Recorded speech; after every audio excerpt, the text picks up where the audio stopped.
दोस्तों बहुत बहुत स्वागत है आप सभी का एक बार फिर से। जी हाँ दोस्तों, आज पूरे दिन की कई महत्वपूर्ण और बड़ी खबरें निकलकर सामने आ रही हैं। जानेंगे सभी खबरों को विस्तार से। तो दोस्तों, खबरों में आगे बढ़ने से पहले वीडियो को एक प्यार भरा लाइक जरूर कर दें और ताजा खबरों को जानने के लिए चैनल को सब्सक्राइब भी जरूर कर लें। तो देखते हैं पहली बड़ी खबर क्या निकल कर आ रही है।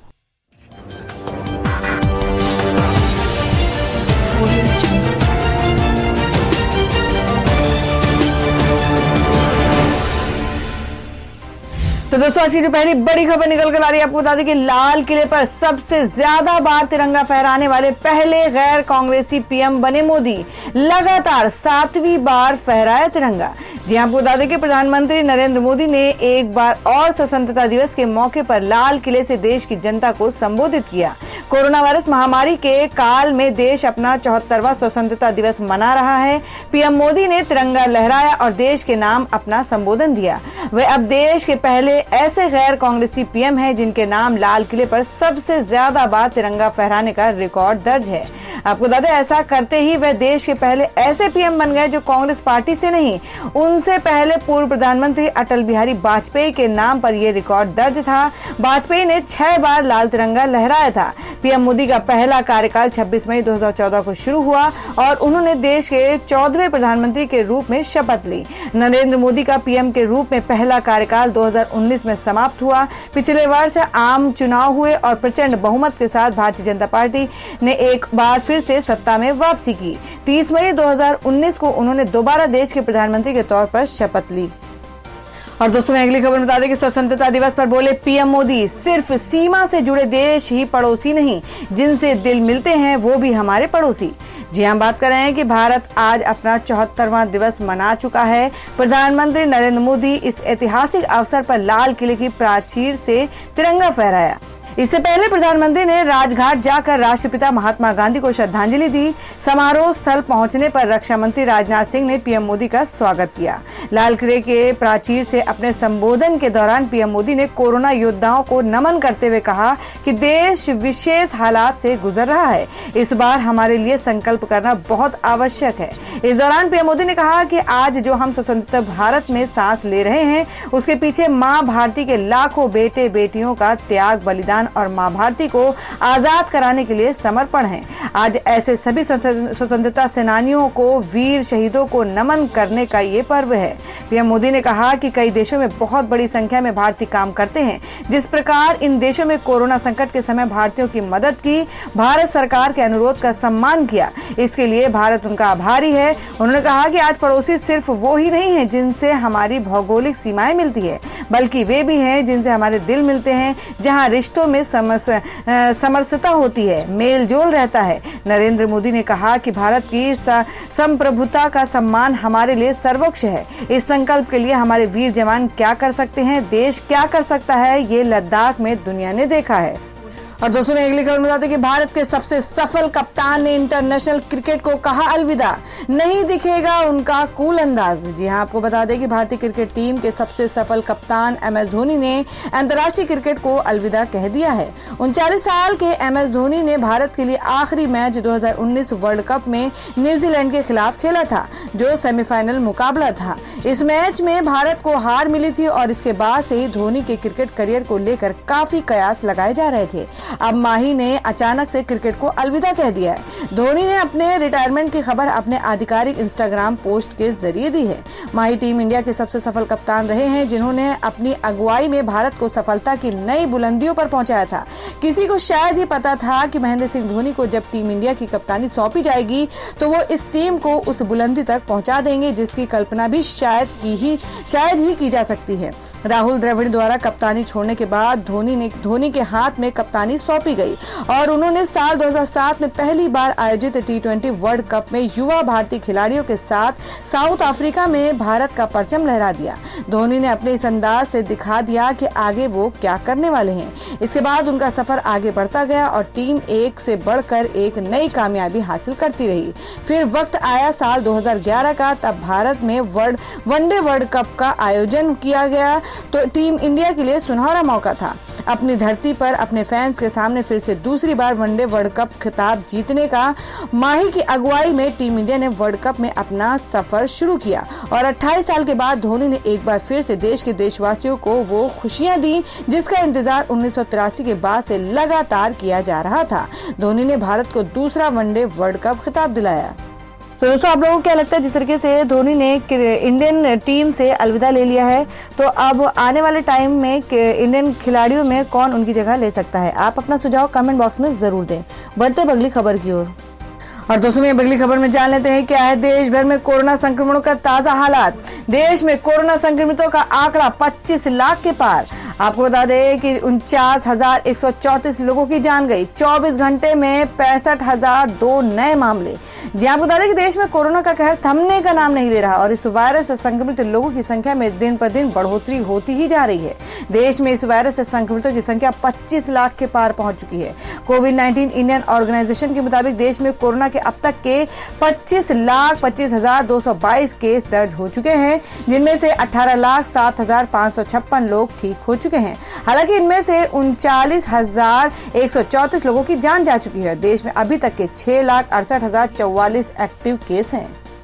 और वहीं अगली खबर में आपको बता दें कि स्वतंत्रता दिवस के संदेश में सोनिया गांधी ने पूछा, क्या आज देश में अभिव्यक्ति की आजादी है? जी आपको बता दें कि इस स्वाधीनता दिवस पर कांग्रेस अध्यक्ष सोनिया गांधी ने मोदी सरकार पर हमला बोलते हुए कहा कि सरकार लोकतांत्रिक व्यवस्था और संविधान मूल्यों के खिलाफ खड़ी है। सोनिया गांधी ने सवाल उठाया कि क्या देश में लोगों को लिखने, बोलने और असहमति जताने की आजादी है। अपने संदेश में सोनिया गांधी ने गलवान के शहीदों को भी याद किया और साथ ही उम्मीद जताई कि अपनी ताकत के बूते भारत कोरोना महामारी और गंभीर आर्थिक संकट से उबर जाएगा। और स्वाधीनता दिवस पर अपने संदेश में सोनिया गांधी ने कहा कि हमने बीते 74 वर्षों की स्वाधीनता में अपने प्रजातांत्रिक मूल्यों का समय समय पर परीक्षा की कसौटी पर परखा है और उसे निरंतर परिपक्व किया है। आज ऐसा प्रतीत होता है कि सरकार प्रजातांत्रिक व्यवस्था, संविधान मूल्यों व स्थापित परंपराओं के विपरीत खड़ी है। भारतीय लोकतंत्र के लिए भी ये परीक्षा की घड़ी है। कांग्रेस अध्यक्ष ने कहा कि आज हर देशवासी को अंतरात्मा में झांक कर ये सोचने की आवश्यकता है कि आजादी के क्या मायने हैं। क्या आज देश में लिखने, बोलने, सवाल पूछने, असहमत होने, विचार रखने, जवाबदेही मांगने की आजादी है? और दोस्तों, मैं अगली खबर बता दें कि अंकिता लोखंडे ने बताया फ्लैट की EMI का सच। सुनकर सुशांत सिंह राजपूत की बहन ने दिया ये जवाब। जी आपको बता दें कि सुशांत सिंह राजपूत मामले में प्रवर्तन निदेशालय ED के एक अधिकारी ने दावा किया है कि एक फ्लैट जहां सुशांत सिंह राजपूत की दोस्त और एक्ट्रेस अंकिता लोखंडे रहती थी, उसकी EMI का भुगतान सुशांत के बैंक खाते से हो रहा था। ये फ्लैट सुशांत के नाम पर पंजीकृत है और मलाड में स्थित है। इस खबर को अंकिता ने खारिज कर दिया है और कहा है कि वे अपने फ्लैट की EMI खुद भरती हैं। उन्होंने इसे लेकर सबूत भी सोशल मीडिया पर शेयर किए हैं, जिसके बाद अंकिता के दोस्त और सुशांत सिंह राजपूत की बहन भी उन्हें सपोर्ट कर रही हैं। अंकिता ने सबूत के तौर पर अपनी बैंक डिटेल्स और फ्लैट के कागजात सोशल मीडिया पर शेयर किए हैं, जिस पर लोग जमकर प्रतिक्रिया दे रहे हैं। इस पर सुशांत सिंह राजपूत की बहन श्वेता सिंह कीर्ति ने भी रिएक्ट किया। उन्होंने कहा कि आप एक इंडिपेंडेंट महिला है और मुझे आप पर गर्व है। सोशल मीडिया पर श्वेता और अंकिता अक्सर एक दूसरे का सपोर्ट करती दिखाई देती हैं। इसके अलावा सुशांत सिंह के दोस्त महेश शेट्टी ने भी अंकिता को सपोर्ट किया है। उन्होंने अंकिता की पोस्ट पर कमेंट करते हुए कहा कि आपको खुद बताने की जरूरत नहीं है, हमें आप पर गर्व है। अंकिता की इस पोस्ट पर लोगों ने कमेंट करते हुए कहा कि आपको कुछ प्रूव करने की जरूरत नहीं है। तो दोस्तों, खबरों में आगे बढ़ने से पहले जान लेते हैं आज के माइंड के उसके सवाल को। आज का सवाल है, आपको बताना है कि बिहार के राज्यपाल का क्या नाम है। इसका जवाब आपको वीडियो नीचे कमेंट बॉक्स में देना है और सही जवाब देने वाले को रैंडमली सिलेक्ट किया जाएगा और वो जीत सकते हैं बम्पर पुरस्कार। तो बढ़ते हैं अगली खबर की ओर। और अब अगली खबर बता दें कि कोरोना महामारी और बाढ़ की वजह से चीन में खाने का संकट। जिनपिंग बोले रात में कम खाओ।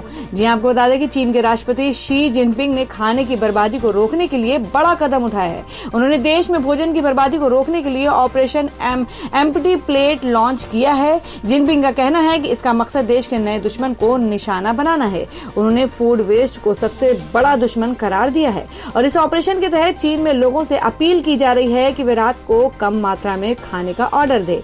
कहा जा रहा है कि इसका मकसद भोजन करने वाले लोगों की ज्यादा खाना ऑर्डर करने की आदत को बदलना है।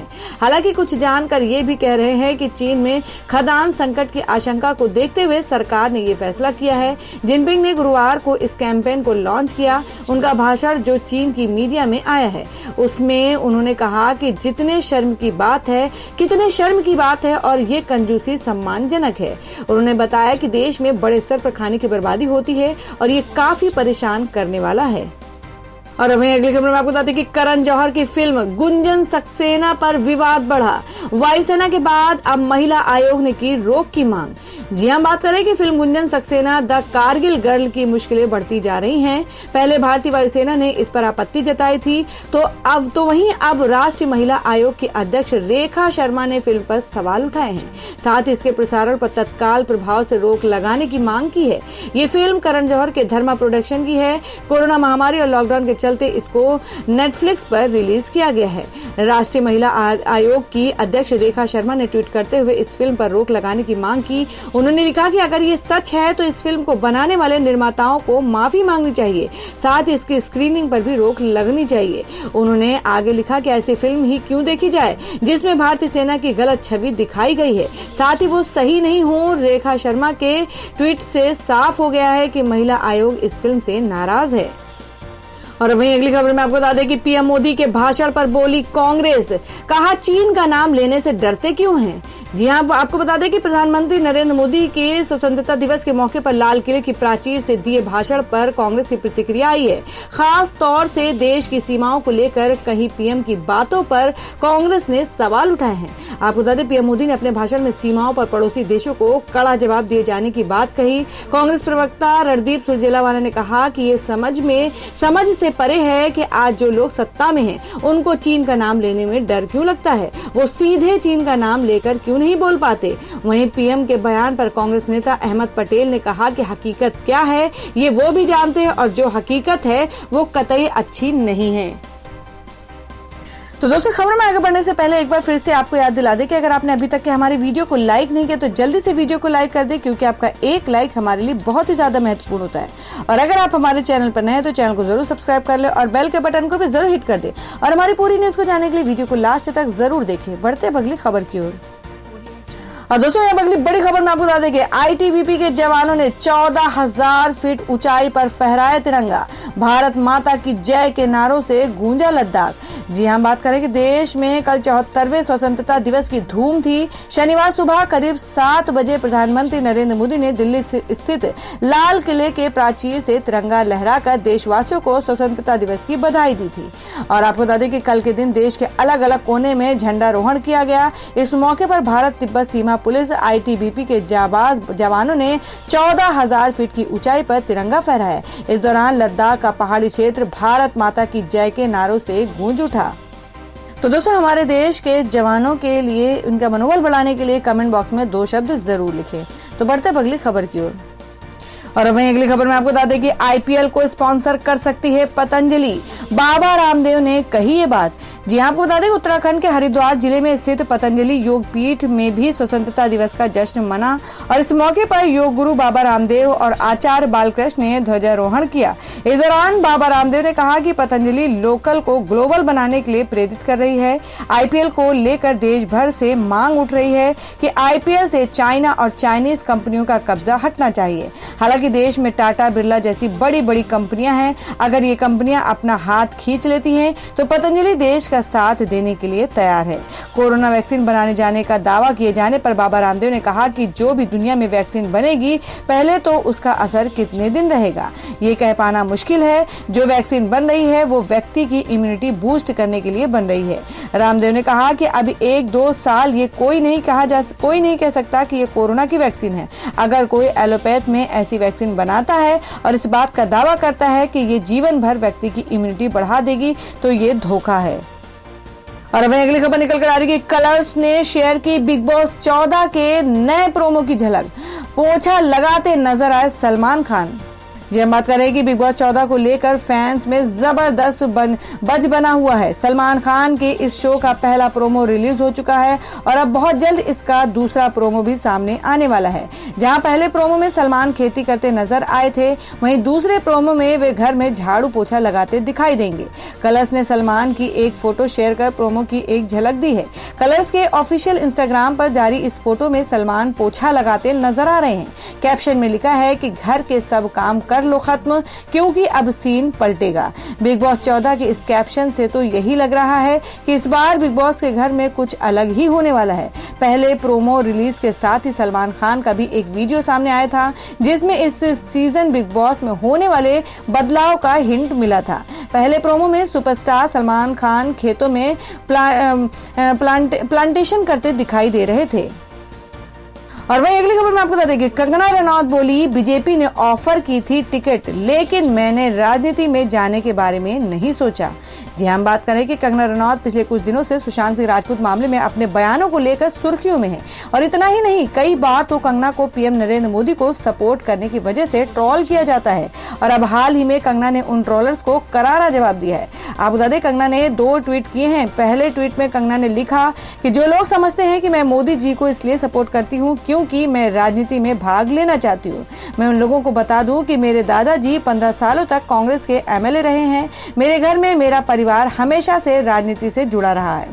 फिल्म गैंगस्टर के बाद से मुझे लगभग हर साल कांग्रेस से ऑफर मिलते रहे हैं। इसके बाद कंगना ने एक और ट्वीट किया, फिल्म मणिकर्णिका के बाद मुझे बीजेपी ने टिकट ऑफर की थी। मैं अपने काम से प्यार करती हूँ और मैंने कभी राजनीति में जाने के बारे में नहीं सोचा। तो जो लोग मुझे ट्रोल कर रहे हैं उन्हें अब रुक जाना चाहिए।